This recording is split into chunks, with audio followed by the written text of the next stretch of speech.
47 এ বলা আছে if p and q are positive integers and the difference between pq and qp is 3 times the sum of p and q, then how many pairs of p and q are possible?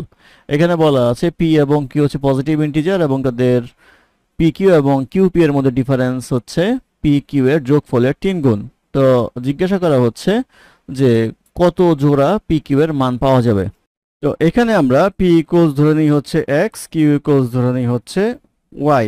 তাহলে pq যদি আমরা করি তাহলে আসবে হচ্ছে tan x plus y, আর qp যদি করি তাহলে আসবে হচ্ছে tan y plus x। তো এখন প্রশ্নমতে যেটা বলা আছে সেটা হচ্ছে tan x plus y, এইটা minus tan y plus x, এইটা ইকুয়ালস হচ্ছে এই x y এর যোগফলের 3 গুণ।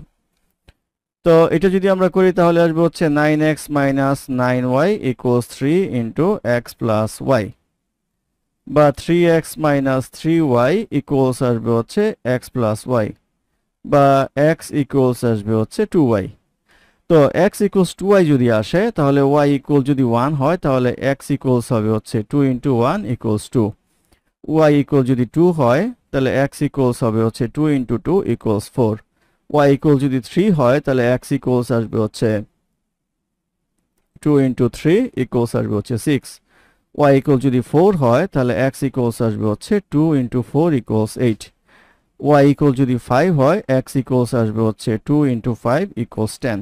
তো এটা গ্রহণযোগ্য হবে না কারণ 10 হয়ে যায়, একটা ডিজিট হতে হবে আমাদের, সেজন্য আমাদের দেখেন এইটা মিলে, অর্থাৎ 1 2 2 4, সরি x আগে লিখলে আসবে হচ্ছে 2 1, তারপরে আসবে হচ্ছে 4 2, তারপরে আসবে হচ্ছে 6 3, তারপরে আসবে হচ্ছে 8 4।